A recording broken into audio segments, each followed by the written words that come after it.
ada yang kenal dengan tokoh ini? Untuk para polisi atau keluarga polisi, wajah ini mungkin tidak asing lagi. Tapi sayangnya, tokoh yang satu ini ternyata tidak awam bagi kebanyakan orang, khususnya di kaum milenial. Siapakah beliau? Beliau adalah Sugeng Imam Santoso, seorang tokoh besar kepolisian Republik Indonesia. Sugeng pernah menjabat sebagai Kapolri kelima yang dilantik pada 5 Mei 1968 lalu. Namanya diabadikan sebagai nama rumah sakit, yaitu Rumah Sakit Bayangkara Sugeng Imam Santoso yang berada di Mamuju. Sebelum menjadi Kapolri, dirinya juga pernah menjabat sebagai Sekretaris Negara Republik Indonesia pada zaman Presiden Soekarno.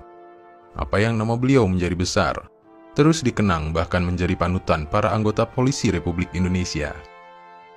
Sosok yang satu ini sangat terkenal akan keberaniannya, kejujurannya, dan kesederhanaannya. Bahkan almarhum Gus Dur pernah berkomentar, kalau di Indonesia hanya ada 3 polisi jujur, yaitu polisi tidur, patung polisi, dan Sugeng. Komentar jenaka itu menggambarkan sangat luar biasanya jenderal yang satu ini. Di masa jabatannya sebagai Kapolri, Jenderal Sugeng melakukan pembenahan di berbagai bidang, salah satunya struktur organisasi di Mabes Polri. Di bawah beliau, struktur yang baru lebih terlihat dinamis dan komunikatif. Jika pada zaman Orde Baru sangat akrab di telinga kita istilah hukum tajam ke bawah dan tumpul ke atas, itu tidak berlaku ketika Jenderal Sugeng memimpin kepolisian Republik Indonesia. Siapapun pelaku kejahatannya tidak akan berkutik dan akan diproses sebagaimana mestinya. Namun sikap bersih, jujur, dan berani inilah yang membuat Jenderal kelahiran Pekalongan 14 Oktober 1921 tidak disukai beberapa pihak. Jenderal Sugeng harus melepas jabatan Kapolri lebih cepat karena jabatannya dicopot di tengah jalan pada 2 Oktober 1971. Selama karirnya, Jenderal Sugeng pernah mengungkap dan menangani kasus-kasus yang terkait orang-orang penting di Indonesia. Yang paling dikenal adalah kasus Sum Kuning. Kasus Sum Kuning adalah kasus tindak kriminal pemerkosaan terhadap seorang penjual telur bernama Sumarijem. Pada tanggal 21 September 1970, Mbak Sum diseret paksa oleh sejumlah pria ke dalam sebuah mobil, kemudian dibius. Kemudian Mbak Sum diperkosa di sekitar wilayah Klaten secara bergilir. Puas melampiaskan nafsu birahi, sejumlah pria ini langsung menelantarkan Mbak Sum di pinggir jalan. Mbak Sum pun melaporkan kejadian ini ke kantor polisi. Namun setelah pelaporannya tersebut, Mbak Sum justru diserang balik oleh pihak penguasa. Tidak lama kemudian, malah wanita 18 tahun ini yang dijadikan tersangka dengan tuduhan memberikan laporan palsu. Ketika wartawan mulai memberitakan kasus tersebut, muncul tudingan yang menyebutkan bahwa Mbak Sum adalah anggota Gerakan Wanita Indonesia atau Gerwani, yaitu kelompok organisasi di bawah naungan PKI. Ya, lagi-lagi sebuah stigma yang biasa pada zaman Orde Baru. Untuk menghilangkan simpatik masyarakat, maka si target harus dikaitkan dengan hal-hal yang berbau dengan PKI. Selang beberapa lama, polisi mempublikasikan pelaku pemerkosaan Mbak Sum, yaitu seorang pria yang bernama Trimo. Pekerjaannya sebagai penjual bakso. Tapi Trimo ini bersikukuh bahwa ia bukanlah pelakunya, dan Mbak Sum pun yakin bahwa bukan Trimo yang memperkosanya. Ternyata selama di tahanan, Mbak Sum mendapat penganiayaan dan dipaksa mengakui kalau pelaku pemerkosaannya adalah Trimo. Begitupun dengan Mas Trimo, ia mengalami hal yang serupa. Ia dipaksa mengaku bahwa telah memperkosa Mbak Sum. Wartawan yang mencoba meliput dan menulis kasus Sum Kuning ini harus berurusan dengan pihak-pihak militer. Melihat peliknya kasus tersebut, Jenderal Sugeng pun turun tangan. Setelah Mbak Sum dibebaskan, Jenderal Sugeng memerintahkan Komjen Suroso mencari orang yang mengetahui fakta di balik pemerkosaan Mbak Sum. Ia bahkan membentuk tim khusus, yaitu tim pemeriksaan Sum Kuning. Akibatnya kasus ini semakin menjadi sorotan media massa waktu itu. Berdasarkan temuan-temuan, tersiar pula kabar bahwa pelakunya adalah sejumlah anak pejabat dan anak seorang pahlawan revolusi. Namun mereka tetap membantah tuduhan tersebut. Presiden Soeharto pun akhirnya ikut ambil langkah. Kasus ini dinilai mengguncang stabilitas nasional.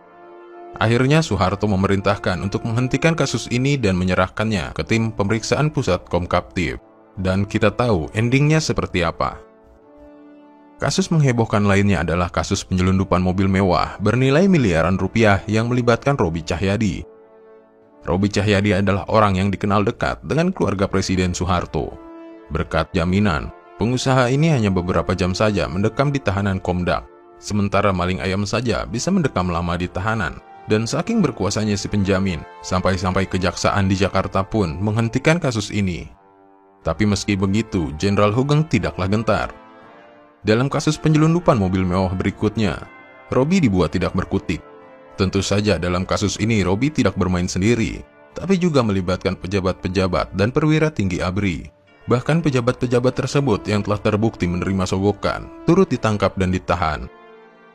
Menurut hasil penelusuran berbagai pakar, Jenderal Hugeng dicopot dari Kapolri karena sikap kerasnya memberantas penyelundupan mobil mewah ini dan juga keberaniannya dalam menangani kasus Sum Kuning. Ya, pemberhentian Hugeng dari jabatannya dan pensiun dini di umur yang masih produktif tentu menimbulkan sejumlah tanda tanya besar. Apalagi karena masa jabatannya sebagai Kapolri saat itu masih belum habis. Ditambah lagi, jenderal yang sangat populer di kalangan wartawan dan masyarakat itu lagi gencar-gencarnya melakukan pembersihan di jajaran kepolisian. Kabar pencopotan itu diterima Hugeng secara mendadak.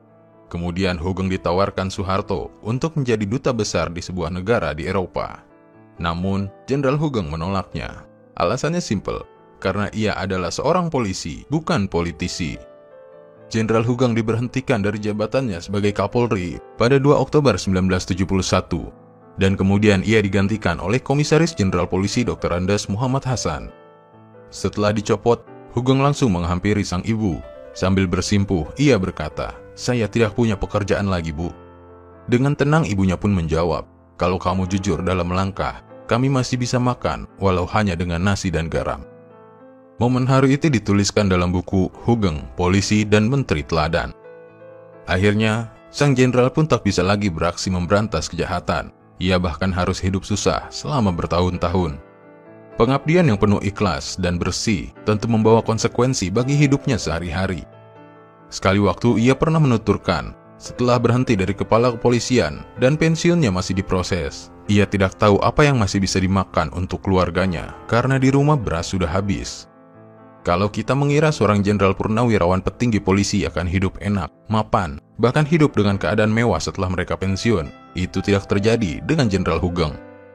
Dari mulai pensiun sampai dengan tahun 2001, upah pensiunan Jenderal Hugeng yang memiliki ketulusan dan loyalitas yang tinggi untuk negara itu hanya sebesar Rp10.000 saja. Itu pun yang diterima hanya Rp7.500. Baru pada 2001, gaji pensiunan Jenderal Hugeng naik dari Rp10.000 menjadi Rp1.170.000. Semasa aktif di kepolisian, Jenderal Hugeng selalu konsisten menjaga integritasnya sebagai seorang polisi. Terima suap atau gratifikasi tidak ada di kamusnya. Jenderal jujur yang satu ini pun mengajarkan kedisiplinan dan arti kejujuran kepada keluarganya. Seluruh keluarganya dilarang menerima apapun dari orang-orang yang punya kepentingan dengan dirinya, dan juga tidak boleh menggunakan berbagai fasilitas sebagai keluarga Kapolri. Pernah suatu ketika, anak Hugeng mendambakan sebuah motor, dan kebetulan sebuah perusahaan motor memberikan 2 unit motor keluaran terbaru ke rumah beliau sebagai jatah Kapolri alasannya. Tapi tanpa pikir panjang, Jenderal Hugeng langsung meminta ajudannya untuk mengembalikan kedua motor tersebut kepada pemiliknya. Jadi tidak heran kalau beliau pensiun tidak memiliki rumah pribadi, apalagi sebuah mobil.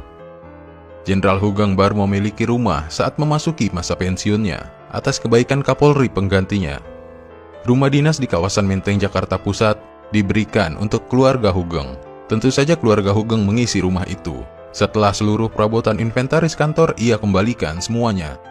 Sahabat-sahabatnya yang menjabat sebagai Kapolda di berbagai wilayah melakukan saweran untuk membelikannya sebuah mobil Kingswood untuk kendaraannya sehari-hari. Di masa pensiun, ia menekuni hobinya bermain musik dan melukis. Hasil dari hobi beliaulah yang menjadi sumber untuk menafkahi keluarganya. Sempat tampil di TVRI beberapa tahun dan juga mengisi acara di stasiun radio. Namun pada tahun 1980, lagi-lagi ia terpaksa berhenti. Kali ini pemerintah mencekalnya karena dianggap terlibat dalam petisi 50. Petisi 50 adalah sebuah dokumen yang ditandatangani 50 tokoh besar Indonesia yang isinya memprotes penggunaan filsafat Pancasila oleh Presiden Soeharto. Saat itu Presiden Soeharto menganggap setiap kritik terhadap dirinya berarti sama dengan kritik terhadap ideologi negara Pancasila. Dan ke-50 tokoh besar Indonesia itu menilai bahwa Presiden Soeharto menggunakan Pancasila sebagai alat untuk mengancam musuh-musuh politiknya. 14 Juli 2004, Jenderal Hoegeng Imam Santoso meninggal dunia di Rumah Sakit Cipto Mangunkusumo, Jakarta, dalam usia yang ke-83 tahun. Ia meninggal karena penyakit stroke dan jantung yang dideritanya. Sosok Jenderal Hoegeng menjadi sosok polisi idaman masyarakat Indonesia, selalu menegakkan kejujuran, keberanian, dan kesederhanaan beliau di tengah kondisi pemerintahan saat itu. Baginya keadilan harus tetap ditegakkan, apapun kondisinya dan siapapun pelakunya. Berani untuk tidak tebang pilih di tengah kondisi yang saat itu hukum sangat tajam ke bawah tapi tumpul ke atas. Tentu saja hal itu haruslah menjadi panutan, terutama untuk para polisi-polisi muda Indonesia. Karena rakyat Indonesia begitu merindukan sosok seperti Jenderal Hoegeng. Demikian tadi sedikit perjalanan seorang jenderal polisi terbaik di Indonesia. Semoga kedepannya Indonesia memiliki banyak lagi sosok Hoegeng di kepolisian Indonesia.